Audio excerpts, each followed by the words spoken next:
प्रेम से बोलिए शंकर भगवान की जय। माता गौरा पार्वती गणपत ललनवा की जय। गंगा माता की जय। गुरु भाई बहना, मैं एक कार्तिक स्नान दान की कथा सुनाने जा रही हूँ। कार्तिक मास जो पूरी मास सुबह में सूर्य उगने से पहले स्नान करते हैं, तुलसी में जल डालते हैं, तुलसी में दीपक जलाते हैं, गंगा की घाट की पूजा करते हैं, अपने से बड़ों से आशीर्वाद लेते हैं। मैं उसी का कथा सुनाने जा रही हूँ। इस कथा को पूरा सुनिए और रहस्य जानिए। जय गंगा मैया, जय शंकर भगवान। गुरु भाई बहना, एक राजा थे और एक रानी। राजा जो थे, राजा कोई पूजा पाठ नहीं जानते थे और नहीं अपनी रानी को कहने देते थे। धीरे धीरे समय व्यतीत हो रहा था। राजा निसंतान थे, राजा का कोई संतान नहीं था। राजा अपने रानी से बड़ी दुखी रहते थे, सिर्फ रानी का ही दोष देते थे। रानी, आप कुकर्म हैं, आप तो बांझन हैं, आपका संतान नहीं हुआ। राजा अपना पर दोष कभी लेते ही नहीं थे। रानी बेचारी दुखी रहती थी। धीरे धीरे राजा रानी का ब्याह का कई वर्ष हो गया, लेकिन संतान नहीं हुआ। राजा के लोगों ने बताया कि ये राजा साहब, आप दूसरा विवाह क्यों नहीं कर लेते हैं? यदि आप दूसरा विवाह कर लेंगे तो दूसरी रानी से तो अवश्य संतान होगा। राजा इस बात को सुनने में देर किए, लेकिन शादी का दूसरी शादी का तैयारी करने में देर नहीं किए। दूसरी शादी के लिए ऐलान कर दिए कि हम दूसरी शादी करना चाहते हैं। मंत्री जब इस बात को सुने तो मंत्री जी बोले कि राजा साहब, बड़ी खुशी की बात है कि आप दूसरा विवाह के लिए तैयार हो गए। राजा साहब दूसरा विवाह की तैयारी किए और दूसरी जगह एक अच्छी सी लड़की देखकर शादी कर लिए। वो लड़की बहुत सुंदर थी, बहुत सुशील थी। राजा साहब जब अपने ब्याह करके उसे लाए तो राजा साहब कहते हैं कि हे प्राण प्रिय, मेरा जो पहली पत्नी है वो बांझन है, इससे बात मत करना, इसको पास मत जाना, इसको भोजन मत बनाना। तो भला कहाँ सौवत सुहाने वाली है? जो पहली वाली थी वो बेचारी राजा के नजर से दूर हो गई और जो दूसरी वाली आई राजा के कोरा में सट गई। अब बेचारी जो पहले वाली थी, पहली रानी, बड़ी रानी, उसका नाम बेला था। बेला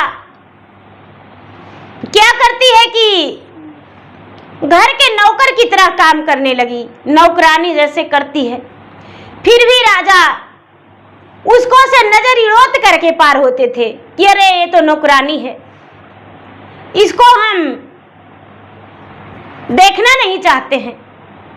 धीरे धीरे समय व्यतीत हुआ तो छोटी रानी जो थी राजा का, उसका भी कोई संतान नहीं हुआ। एक दिन राजा बाजार जा रहे थे तो छोटी रानी से कहते हैं कि हे रानी साहब, आपके लिए क्या मैं लेकर आऊंगा? जो छोटी रानी थी वो बोली, राजा साहब, मेरे लिए तो बहुत सामान लाना होगा। सबसे पहले तो सुंदर सुंदर साड़ियां लेकर आना चाहिए आपको, और मेरे लिए 16 श्रृंगार जो है कम पड़ गया है, सब कुछ ले आइएगा। छोटी रानी का फरमाइश राजा लिख लिए। उसके बाद अपने घर में जो नौकर था रामू को कहते हैं कि रामू, जाओ बड़ी रानी को पूछ लो, क्या उसे भी कुछ चाहिए? बड़ी रानी बेचारी बेला उस समय गोबर ठोक रही थी। तो रामू गया और जाकर बोला, रानी साहब, राजा बाजार जा रहे हैं और आपके लिए पूछे हैं कि क्या कुछ सामान घट रहा है। तो बड़ी रानी बोली, कभी भी तो राजा मुझसे नहीं पूछे, लेकिन आज क्या पूछ रहे हैं। जब बड़ी रानी बात सुनी तो मन में सोचने लगी कि क्या लाने बोलूं। सोचते सोचते सोचते सोचते सोचते रानी बोलती है कि जाओ, राजा से बोल देना मेरे लिए 2 कौवा लेकर आएंगे। रामू बोला जाके राजा से कि ये राजा साहब, बड़ी रानी 2 कौवे लाने के लिए बोली है। राजा कहते हैं कि अरे रानी तो शुद्ध शाकाहारी थी, तो कौवा क्या करेगी? क्या कौवा के मांस बना के खाएगी? कौवा नहीं सही से बोलता है, नहीं तो सुंदर दिखता है, तो बड़ी रानी बेला कौवा को क्या करेगी। राजा बाजार गए, छोटी रानी के लिए तरह तरह के श्रृंगार खरीदे, उसके लिए सुंदर सुंदर साड़ी खरीदे और साड़ी खरीद के सब कुछ खरीद के और बाजार से आने लगे। तो रामू के हाथ में झोला थमाते ही रामू कहता है कि ये राजा साहब, आप घर जा रहे हैं, लेकिन घर जाने से पहले बड़ी रानी का फरमाइश आप पूरा नहीं करेंगे? अरे एक पक्षी तो ही मांग किए हैं, कौवा। तो राजा साहब कौवा 2 ठो खरीद लीजिए। राजा बाजार में खोजने लगे तो बाजार में जो पक्षी बेचता है उसके पास गए तो कौवे वाले से पूछे, ए कौवे वाले भैया, ये कौवे का कितना कीमत है? जो कौवा रखे हुए था वो कहता है कि राजा साहब, इस कौवे का कीमत 1 लाख कौड़ी है। राजा कहते हैं कि अरे इस कौवा में क्या खूबी है जो कौवा के 1 लाख कौड़ी मांग रहे हो? तो हाँ राजा साहब, सबसे पहले तो इसको कोई खरीदता नहीं है, और एक आप जो हैं जो खरीदने आए हैं तो 1 लाख कौड़ी इसको लेंगे। राजा साहब 1 लाख कौड़ी दे दिए और कौवा खरीद लिए, 2 कौवा। जब घर आए तो रामू के हाथों राजा कौवा को भेज दिए रानी के पास।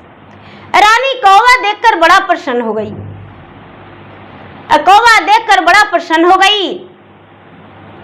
रानी रोज अपने हिस्से का खाना आधा खिला देती थी कौवे को, जो भी रानी को मिलता था रानी खिला देती थी। धीरे धीरे समय बीत रहा है। समय बीतते बीतते कार्तिक का महीना आया तो रानी से कौवा बोली, कौवा कौवी, ए रानी साहब, आप हमको पिंजरा में बंद करके रखते हैं, हम उड़ता पक्षी हैं, कार्तिक का महीना है, हम गंगा स्नान जाएंगे। कौवा के बात सुनकर रानी बोली, बोला मेरा कोई संतान नहीं है तो तुम मेरे पास रहोगे, हम तुमसे बात कैसे कर पाएंगे? जाओ, तुम्हारा यही मर्जी है तो जाओ। दोनों कौवा के रानी आजाद कर दी। कौवा सुबह में एकदम 4 बजा तो गूंगा बन के और गंगा जी स्नान चला गया। गंगा जी स्नान किया, स्नान करके और अपना चोंच से फूल लाला के और पूरा किनारा में ढेरी लगा दिया, पूरा सजा दिया किनारा को। अब कौवा रोज स्नान करके रानी के पास आने लगा। कौवा को भी रानी जो थी, रानी उसको अच्छा अच्छा भोजन देती थी। धीरे धीरे धीरे धीरे 4 दिन बीता, 8 दिन बीता, 15 दिन बीता,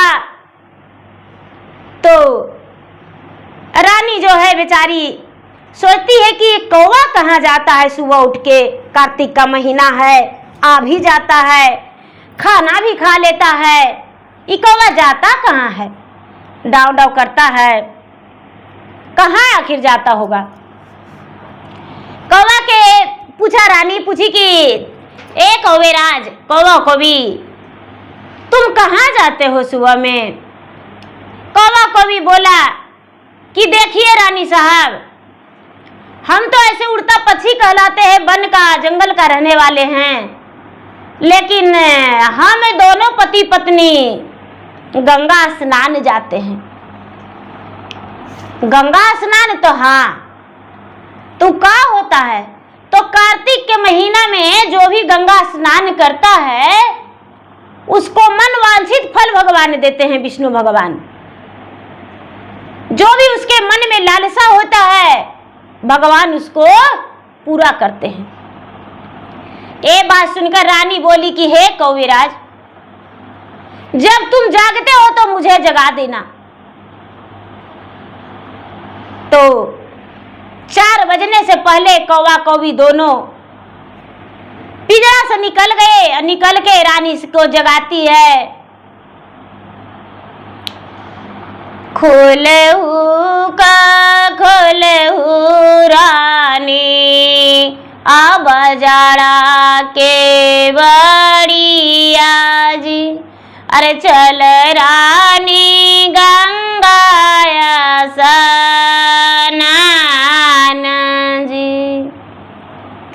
रानी जाग गई तो कागराज से पूछती है कि गंगाया स्नानी, अरे कगवा औ किया लगतई रे, अरे हमारा के देहु ना बताई, बोरे भीनु सरवारे कगवा औ जेबो आसनानिया, अरे राजा लगई तनया छरंग। बेचारी रानी कहती है कि बोरे भिनसरवा तो हम जाएंगे, अभी रात दिख रहा है, गंगा स्नान जाएंगे तो राजा अछरंग लगा देंगे। तो कौवा कौवी दोनों कहती है राजा जी के बतिया रानी, दिलवा ना लगाई है, अरे गंगा मैया रहतन तो हर साथ। कहते राजा जी के बात दिल पे मत लगाना, गंगा मैया साथ रहेंगे, चिंता मत करो, गंगा मैया से प्रूफ करवा देंगे। बेचारी रानी जो है, रानी कौआ के साथ गंगा स्नान चल गई, जाके बड़े प्रेम से हक चहक के स्नान की। जब रानी गंगा स्नान गई है तो देखती है अमावस का दिन था, देखती है कि यहाँ तो बहुत सारे लोग स्नान कर रहे हैं। कौआ जो है रानी के साथ बैठ पूजा पाठ किया, कौआ भी रानी पूजा पाठ की। कौआ सारा विधि व्यवहार सब बता दिया कि रानी तुलसी में जल डालिए, तुलसी में दीपक जलाइए, कथा बैठ के सुनिए, आप तो मनुष्य हैं तो आप हर भाषा समझेंगे, तो कथा सुनिए। रानी जो है उस दिन से स्नान करने लगी। स्नान करते करते करते करते 4 दिन बीता, 8 दिन बीता, जब 15 दिन बीता दीदी, तो पूर्णिमा का दिन आ गया। तो रानी जो है, रानी कौआ से कहती है कि ये कौवाराज, पूर्णिमा का दिन आ गया, पूर्णिमा के दिन क्या करेंगे हम। कौवेराज कहते हैं कि रानी साहब, आप ब्राह्मण के भोजन करवा दीजिए, वही नदी के आर पर, या तो अपना घर में भोजन करवा दीजिए, और भोजन करवा के और जो भी गुरु दक्षिणा होगा वो दे दीजिएगा। बेचारी रानी सोचती है कि आहा, मेरे पास तो कुछ नहीं है, हम क्या देंगे, हम तो राजा के घर एक नौकरानी है, नौकरानियों को भी तनख्वाह मिलता है, लेकिन मेरा तो सिर्फ पापी पेट ही भी पूरा नहीं अन्न मिलता है, पापी पेट को भी पूरा अन्न नहीं मिल पाता है, तो हम कैसे गुरु दक्षिणा देंगे। रानी बेचारी थोड़ा सा अरवा चावल और थोड़ा सा चीनी और एक ठोहड़िया ले ली और लेके नदी के अरार पर चल गई। जो छोटी रानी थी वो सब देख रही थी, रोज देखती थी, और उस दिन देखी कि रानी हड़िया ले जा रही है, चावल ले जा रही है और चीनी ले गई है, कहाँ जाती है, दूध ले गई है, कहाँ जाती है। कोई बात नहीं, छोटी रानी देखने नहीं आई। बड़ी रानी गई बेला, और बेला जाके कार्तिक के महीना पूर्णिमा था, गंगा के घाट पर भोजन बनाई, खीर, और खीर बना के और इंतजार करने लगी कि कोई तो ब्राह्मण आएंगे तो उनको हम जेवनार करा देंगे, उनको हम जेवनार करा देंगे। जो गांव वाला थे ब्राह्मण वो आए तो कुछ लोग कहते हैं ये पंडित जी वो रानी बांझ है, वो बांझिनिया के हाथों आप भोजन करिएगा, आपका कुल खानदान बांझ हो जाएगा। जहां तक इसका पति भी निकाल दिए हैं। जानते हैं इसका बाल बच्चा कौन है? कौवा कौवी। ये तो कौवा कौवी के लेके रही है। रानी सुन गई बेचारी, कुछ नहीं बोली, चुपचाप रही। चुपचाप रही तो समय बीतते बीतते कोई ब्राह्मण नहीं आया। अब विष्णु भगवान सांझ होने वाला था, तो सोचते हैं कि हे भगवान, मेरा तो अपमान बहुत बड़ा हो जाएगा। उसके पास कोई ब्राह्मण नहीं पहुंचा है, और ब्राह्मण जब नहीं पहुंचा है, ब्राह्मण भोजन नहीं करेगा तो उसका तो सारा स्नान व्यर्थ हो जाएगा। और रानी सोचेगी कि कौवा को भी मेरा अपमान किया है। विष्णु भगवान जो है एक ब्राह्मण रूपी धर के और पोथी पत्रा हाथ में लेके गंगा के किनारे जा रहे हैं। बेचारी रानी देखती है तो कहती है कि बाबा आप ब्राह्मण हैं? तो हाँ, क्या बात है? तो बाबा देखिए ना, हम कार्तिक नहाए हैं और गंगा जी के घाटे पर हम भोजन कराना चाहते हैं ब्राह्मण को। क्या आप ब्राह्मण है तो मेरा भोजन जमेंगे? लोग मेरा अपमान करते हैं, बांझ करते हैं। वो तो स्वयं विष्णु भगवान थे, कहते हैं कि हाँ हम जमेंगे भोजन। जो रानी है, रानी केला के पत्ता लाके रखी थी, उसी केला के पत्ता पर विष्णु भगवान के खीर दे दी भोजन करने के लिए। विष्णु भगवान जो है केला के पत्ता पर बड़े प्रसन्न हो गए। केला के पत्ता पर प्रसन्न होकर भोजन करने लगे तो कौआ जो है वो डाव डाव करता है। कौआ डाव डाव करता है कि ब्राह्मण, आप ब्राह्मण नहीं हैं, आप तो स्वयं विष्णु भगवान हैं। रानी का हाथों का खीर तो खा रहे हैं, लेकिन रानी निसंतान है, रानी का संतान देना होगा। जो ब्राह्मण है वो विष्णु भगवान मुस्क रहे हैं और मुस्कते मुस्कते उसके बाद पूछते हैं कि हे कौआ राज, तुम्हें क्या चाहिए? रानी जो है, रानी का तो हम संतान देंगे, लेकिन तुमको क्या चाहिए? कौवा कहता है कि देखिए, हमको सोना के पंख चाहिए, हमको सोना के पंख चाहिए। सोना के पंख? तो हाँ, जो विष्णु भगवान है वो कहते हैं कि सोना के पंख लेकर क्या करोगे? सोना के पंख लेकर क्या करोगे? सोना के पंख रहेगा तो लोग तो मरोड़ के तुमको खा जाएगा, और सोना के पंख सब कबाड़ लेगा। जो कौवा है, कौवा बोला कि महाराज तो हमको क्या चाहिए और हम क्या मांगेंगे?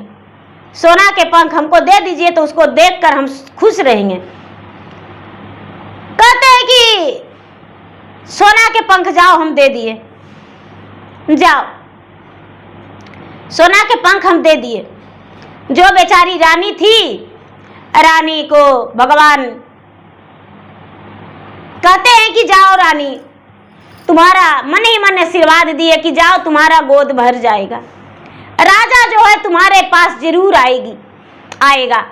राजा जब बड़ी रानी गई घर बेला, तो राजा जो है, राजा से छोटी रानी कहती है कि ये राजा साहब, बड़ी रानी तो बहुत बड़ा अनर्थ करती है, भोरे भिनसरे पता नहीं कहाँ जाती है और जाके पता न क्या करती है। और आज तो और देखे कि एगो हड़िया ले जा रही थी, चावल लगता है ले गई, चीनी ले गई, दूध ले गई, पता न क्या क्या ले गई, किसको बना के खिलाती है, क्या करती है, इसको घर से निकाल दीजिए। जो राजा है वो रानी को मारपीट करने लगे कि हम तुमको घर से निकाल देंगे। जो रानी है बेचारी राजा से कहती है कि राजा साहब, हमको मारपीट मत करिए, हमको आप परीक्षा लेना चाहते हैं तो हम गंगा स्नान गए थे, कार्तिक स्नान करते हैं। राजा जो है, राजा कहते हैं कि कार्तिक स्नान में क्या होता है और कैसे मानेंगे तू कार्तिक स्नान करती हो। रानी बोली कि ये राजा साहब, हम कैसे प्रूफ दें, तो बड़ा तुम सतवर्ती हो, तो जाओ तो गंगा मैया को बुला लाओ तो अगना में। जो रानी है वो कहती है कि महाराज, यदि गंगा मैया मेरे अगना में आ जाएंगे तो क्या आप एक रात मेरे साथ बिता देंगे। राजा कहते हैं एक रात नहीं 7 रात बिताएंगे, 7 दिन तुम्हारे साथ रहेंगे। जो छोटी रानी, बड़ी रानी है बेला, वो कहती है कि ये राजा साहब, जब ऐसा बात है तो 7 रात नहीं 7 रात दिन रहना पड़ेगा, मेरा हाथ का भोजन खाना पड़ेगा, जो हम खाते हैं वो खाना पड़ेगा। राजा बोले कि एकदम खाएंगे, कोई बात नहीं है, हम 7 दिन आपके पास रहेंगे। जो रानी है, रानी बेचारी, अगहन के पहला दिन था, हाथ में लोटा और अक्षत धूप दीप सब कुछ ली और जाके गंगा जी में स्नान सुबह ही में करने लगी। और स्नान करके और लोटा में जल लेके पूरब की ओर खड़ा हो गई। कितने लोग आए, स्नान करके चले गए। जो ग्वाला थे अपना भैंस धोकर चले गए, लेकिन ये बेचारी रानी सती सावित्री की तरह जल में खड़ी है। खड़ी खड़ी खड़ी खड़ी शाम हो गया। जब शाम हो गया, सबको चलाए चले गए, लेकिन रानी नहीं हटी। शाम हो गया, रात हो गया, तो शंकर भगवान और पार्वती दोनों सैलानी में निकले। भाई, प्रतिदिन सैलानी में निकलते हैं तो उस दिन कैसे नहीं निकलते। तो शंकर भगवान पार्वती दोनों घूमने के लिए निकले, ठंडी ठंडी हवा खाने के लिए, फूलों की खुशबू लेने के लिए। तो देखते हैं कि एक स्त्री जल में खड़ी है। पार्वती कहते हैं कि ए महादेव जी, देखिए ना, ये रात्रि के समय में, ठंडी के मौसम में एगो स्त्री जल में खड़ी है, क्यों खड़ी है, चल के देखिए ना। लोटा में भी जल ली हुई है। शंकर भगवान कहते हैं, ए देवी, आप बड़ी अजीब हैं, इसीलिए आपको साथ में नहीं आता हूं। अरे वो जल में खड़ी है तो क्या करें उसको। जो शंकर भगवान जब ऐसा बोले तो पार्वती कहते, महाराज आप नहीं जाइएगा तो हम यहां से एक डेग नहीं जाएंगे, आप नारी का कदर नहीं करते हैं। शंकर भगवान कहते हैं कि अरे देखो, ऐसा बात है देवी, मानिए मेरा बात। और रानी बेचारी निसंतान है, उसका पति दूसरा शादी कर लिया है, वो भी निसंतान है, उसको भी संतान नहीं है, लेकिन इसको घर से निकाल दिया है, एगो मड़ई दे दिया है। और जो छोटी रानी है वो चुनी खुदी के रोटी बना के इसको लिए भेज देती है। अब बेचारी रोज चुनिया खुदी की रोटी खाती है। ये कार्तिक नहाई है, कार्तिक स्नान की है, तो कौवा जो है इसके लिए प्रार्थना किया है विष्णु भगवान से, तुलसी माता से कि रानी का गोद भर दीजिए। तो राजा जो है इस पर अछरंग लगा दिया है कि तुम कहाँ जाती थी सवेरे सवेरे। जो सवत है वो बोली है अपना राजा से, तो राजा इससे पूछे, तो दोनों में शर्त लगा है। राजा बोले हैं कि यदि जाओ तू बड़ा सतवर्ती हो तो गंगा के बुला के घर ले आओ, और ये बोली है कि ठीक है हम गंगा के बुला देंगे, तो एक दिन मेरे साथ रहना होगा। राजा 7 दिन बोला है, 7 रात 7 दिन। ये बोली है तो ठीक है मेरे भोजन आपको करना होगा। राजा स्वीकार किया है। पार्वती कहते हैं हे महाराज, तो आपके तो जट्टा में गंगा बसती है, तो जाइए ना गंगा से मिलवा दीजिए ना। शंकर भगवान कहते हैं आप अजीब हटी हैं। तो नहीं महाराज, आप जाके गंगा से मिलवा दीजिए। जो शंकर भगवान है वो गंगा के प्रकट करके और उसको मिलवा दिए। रानी गंगा माता पूछते हैं रानी से कि कबनी जे परलो रानी आ तोहरो विपति आज, अजल में खड़ी है दिन रात। तो रानी कहती है हमारो जे पति गंगा लगल नया छारागिया, अरे चल गंगा हमारो के साथ। गंगा माता कहते हैं कि हम तुम्हारे साथ कैसे जा सकते हैं, नहीं जाएंगे, हम तो गंगा हैं, हम तो धारा बहते हैं। तो बेचारी रानी कहती है सतवा में जई तो गंगा, अजय तो मोरे बाचनिया, तोहरे के हो तो अपमान। रानी कहती है कि हे गंगा मेरे साथ चलिए, नहीं तो सत टूट जाएगा, अपमान होगा। जो गंगा है वो कहते हैं कि तो ठीक है रानी जाओ, अभी 10 बज गया है, जब 12-1 बजेगा तो तुम्हारे घर में हम आंगन में उमड़ जाएंगे। रानी जो है घर गई और घर जाके और बैठी और गंगा उमड़ गया। जब गंगा पूरा उमड़ गया अगना में, तो जाके अपना पति से कहती है कि उठो जे राजा कराया शाननिया जी, अरे गंगा मैया के लैली बोलाई।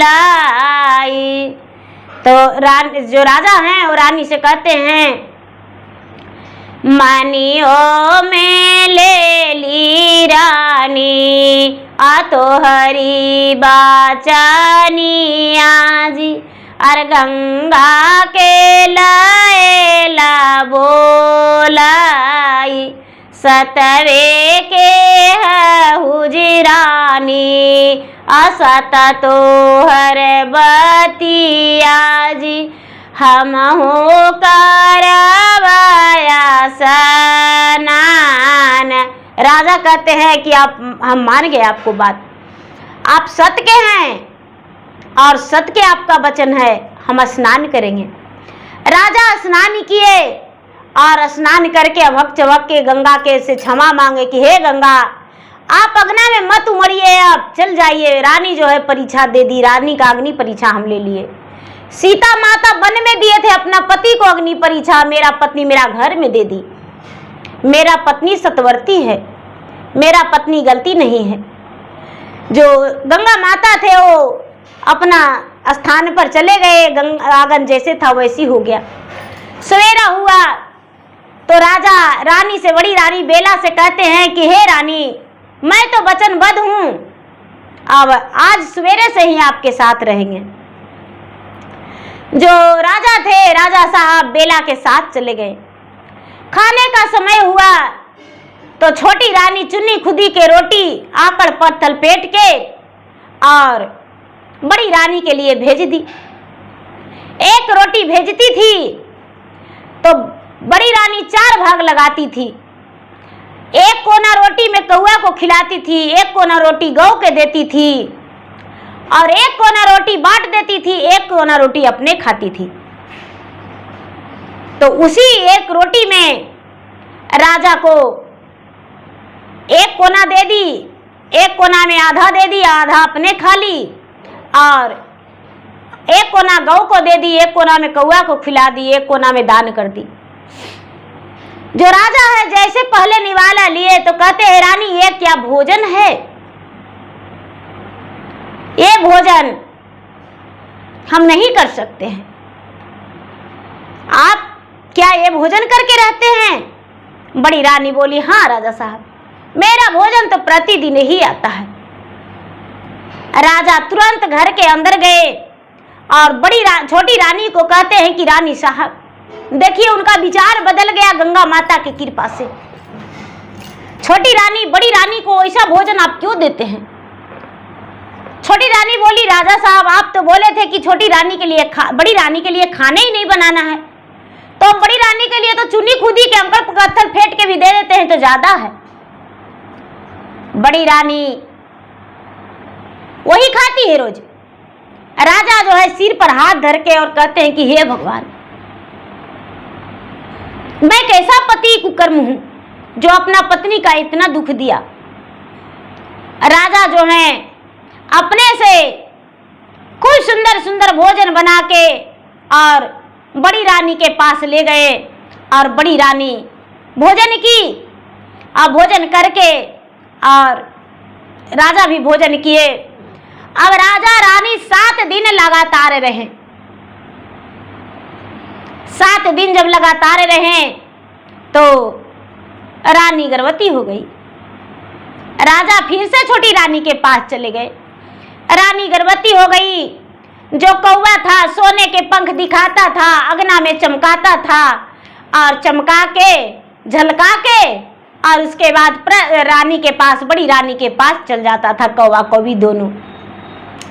जब रानी गर्भवती हो गई तो रानी को एक पंख कहती थी, हे रानी एक पंख आप निकाल लीजिए, मेरा सोने का पंख एक पंख निकाल लीजिए और जाइए बाजार से बेचकर अब अपना लिए कुछ भी ले आइएगा, अपना लिए खाने पीने का सामान ले आइएगा।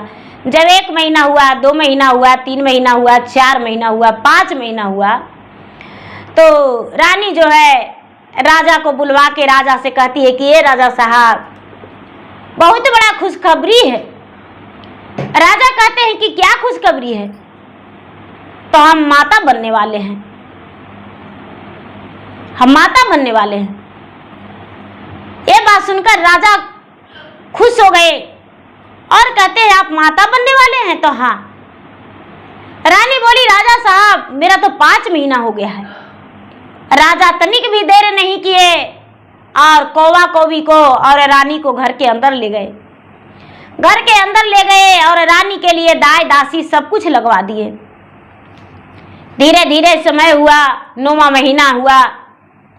9वां महीना के बाद रानी का ओद्र से सुंदर पुत्र जन्म लिया।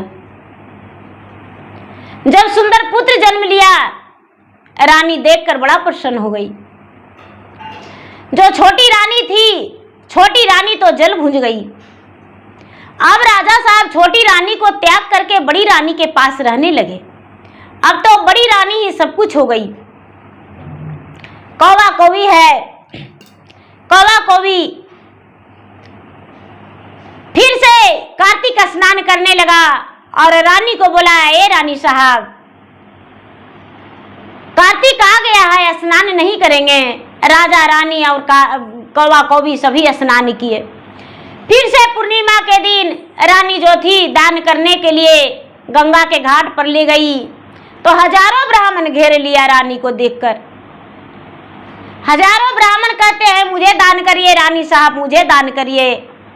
रानी कहती है कि जब मैं निसंतान थी तो एक ब्राह्मण भी मेरे हाथों का भीछा नहीं लिए थे, भोजन नहीं किए थे, और आज तो सब वहां हाजिर हो गए। रानी इंतजार करने लगी कि जिस ब्राह्मण के हाथ में भोजन अपने हाथों से करवाया था उसी ब्राह्मण को मैं भोजन कराऊंगी। रानी इंतजार करने लगी। धीरे धीरे धीरे धीरे धीरे धीरे धीरे धीरे शाम हो गया। विष्णु भगवान कहते हैं कि नहीं जाएंगे तो उसका सत टूट जाएगा।